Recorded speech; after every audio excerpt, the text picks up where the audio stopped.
folks, and welcome back to another video of the Simple framework, where Simple stands for the self-improvement model for political leadership excellence. Today, the key question that we're looking at is how to become more popular as an influential politician. It goes without saying, it's one of the most, literally popular topic, one of the most favorite topics to discuss with actually anybody. After all, who does not want to be popular, politician or not? But yes, politicians, just like your actors and actresses, have got a special interest and desire and intention to become popular. Now, let's have a look at some strategies which politicians can actually employ to become more popular. Like everything else, I'm sure there might be many more. Feel free to let me know what you think might be some more effective, useful strategies for increasing the popularity of a politician or as an influential leader. First and foremost, effective communication. Politicians should strive to communicate their message clearly and effectively to the public. They should engage in active listening, understand the concerns of their constituents, and address those concerns in a relatable and authentic manner. Now, there are so many red flags as I was sharing this with you. And that's why, effective communication is on the top of this list. I'm actually smiling as I'm saying this to you, because this word, effective communication, has been, I think, overused so much. And I think anybody with a microphone on a stage as a politician, I think, have a natural tendency of thinking that their communication is the very best. It's actually not the case all the time. As I've just said to you now, that it's all about effective communication. People think, especially of course the politicians, that the more they speak, they're getting clearer. It's wrong. And they also think that whatever they say, the words that are coming out of their mouth is communication is all about. It's actually the other way around.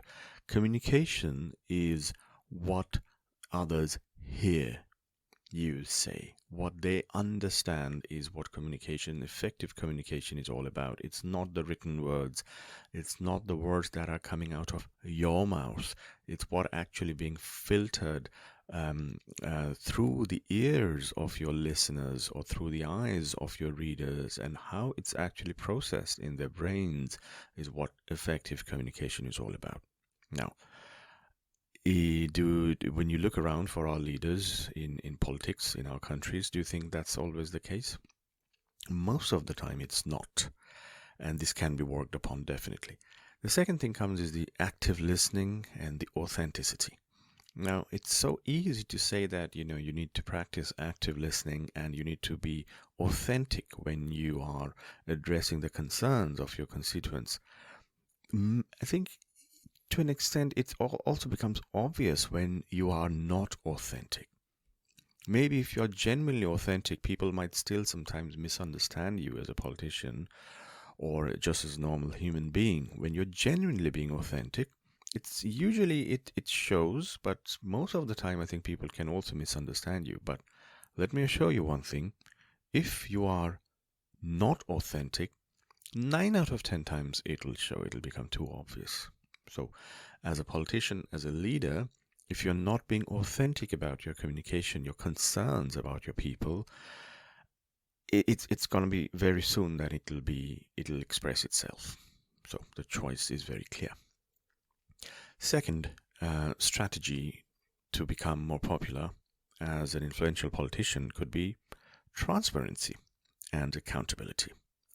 So extremely important topic for a politician who holds power. There are expectations from that role, and there is a natural desire and expectations in the mind of the people, the media, about increased transparency and accountability, right? So demonstrating this transparency and accountability can help politicians gain the trust of the public. Now, this includes being open about their actions, decisions, and, more importantly, finances. And also, as well as kind of taking responsibility for any mistakes and shortcomings. I mean, on one hand, you look at some of the actions of, say, politicians in Japan, and on the other hand, you look at the actions of actually accepting any mistakes or any shortcomings in your own countries. Do you see any difference or not? I'm not saying that all the politicians in Japan are all free of corruption or free of any shortcomings, but there's a general tendency, not only in politics in Japan, also in the corporate sector. Yes, it has got something to do with their culture and history. But just as an example, that do you see how is the situation of transparency and accountability for a politician in your country or in your community? Third strategy to become more popular is building relationships. And obviously, I mean, when you desire to become more popular as a politician, you desire to do that among your constituents, your peers, etc., your donors, isn't it? So unless you have built that bridge of relationships, how exactly, where do you can't be popular in an empty room, can you? So politicians can work on building strong and meaningful relationships with their constituents, and they should actively engage with the community, attend, say, public events, and listen to the concerns and ideas of the people they represent. And building relationships, it takes time. It does take time, and you need to nurture it once you have actually built it. So it's not a magic pill. The next strategy for increasing your popularity is, as a politician, it goes without saying that everything is good. Your communication, you need to be transparent, and you're building your relationship, but you need to deliver, right? It's all good. All words are good, but it has to be backed up by your actual actions, which bring results for your people. So politicians should focus on delivering tangible and positive outcomes for their constituents. Now, this can be achieved through effective policy making. You can have successful projects and addressing the needs and aspirations of your community. Well, you have to deliver results. You have to show that you are delivering results. You have to get that validated by the people you are delivering the results for. Next strategy is, again, the topic of authenticity and integrity, because being authentic and maintaining high ethical standards are key factors in gaining popularity. And politicians should stay true to their values, and it goes without saying about acting with integrity, and avoid political opportunism, all right, or excessive partisanship. So it's a fine balancing act again, but bear in mind avoiding political opportunism and excessive partisanship, and focus on authenticity and integrity, and people will get that. And in turn, you will become popular eventually. And lastly, the use of effective, the effective use of, say, media and social media, because it's there's a saying that in the old model, where you would expect to kind of pull people in towards your message, then the landscape has changed in such a way that you started to broadcast your message. But as a politicians, you need to segment and target your audience, and then tailor-made your message in such a way that your message should reach where your constituents are. So now that's a very, very high level message. But the key thing is, if you have young people in your constituency, you need to figure out how do they consume information. Then you'd have to tailor-made your messaging accordingly and make sure that your message is where they are. Do not expect them to come to your message, if you see what I mean. So if they're all of course everybody is on their mobile, so you need to make sure that how your message can reach them in an effective and a non-intrusive way to their mobiles where they are. If you have a constituency with majority are elderlies, then you need to tailor-made understand how best they consume information, and tailor-made your message accordingly. So all in all, it's all about how best you can use the media, available media, and especially social media, and how do you make a nice little sweet spot between the traditional and so the offline and online worlds of communication. Now, all of these 6 factors, so we spoke about effective communication, transparency and accountability, we spoke about building relationships, delivering results, and we spoke about authenticity, integrity, and the effective use of media and social media. So all of these are just the major building blocks which will make sure that as a politician your popularity increases. Absolutely, these are not silver bullets, but these are, I would argue, that are the foundation of a successful, popular politician in the making. Is that you? Because remember, popularity, however, popularity alone should not be the sole focus for you as a politician, because the primary goal you should have is to serve the public interest and work towards the betterment of the society. So if you're being popular, which is, I think, is important so that people know you, you're visible. But the key thing is to deliver the results, and then that's the one that will actually drive your popularity on its own. So if you have to become a popular politician, and if you want to sustain your popularity over long term, then you need to consistently deliver results and consistently appear authentic. Then your popularity will take care on its own. All right.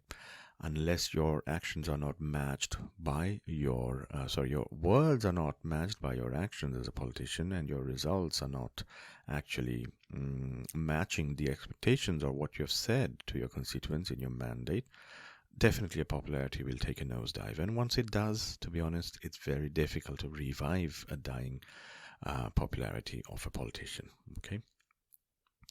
And finally, here is a piece of advice. The key takeaway from this video, from this chapter, is the art of staying at the peak of your popularity is that you need to start climbing down from the peak of that popularity after you've delivered your peak performance for your people. So do not cling on to that peak, as there is nothing to cling on to anymore, all right? And do not get pushed down the hill. So yes, it all sounds a bit metaphorical, but what I'm trying to say here is that if you think it's been confirmed that you are at the peak of your popularity, you have done so well, and there's a good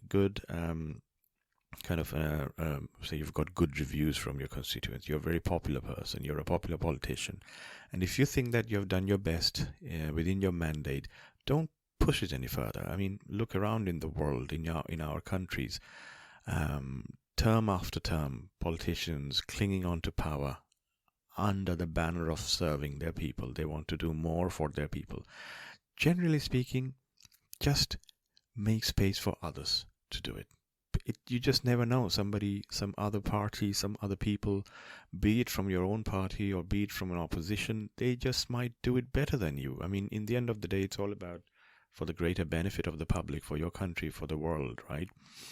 Give somebody a chance after you have done your best, and do not cling on to that peak popularity space, if I may, where you have been enjoying all the attention, the adulation, because you've actually done well. Pat on your back. Now walk down. That's the key thing, gracefully. You do not want to be pushed out of your office at some point, or so it's very easy to become popular and definitely to be overconfident, and that will start to erode the popularity, the genuine popularity that you had created for yourself. But if you understand when to walk down, when to kind of abdicate, if you're the king in your kingdom, uh, people will actually remember you. You will remain popular. Let's put it this way: that if it was all about becoming more popular, and you want to remain popular in the eyes of the people that you have served, it's best to actually come out of limelight once you have delivered your peak performance, and you will see that you will continue to bask in that glory of popularity once you have gracefully disengaged yourself and allow others to grow and serve your people. Okay, that's the key message of this video. Let me know what you think. So I hope you found this video useful under the SIMPLE framework, which stands for the Self-Improvement Model for Political Leadership Excellence. And I hope to see you in the next one. Ciao.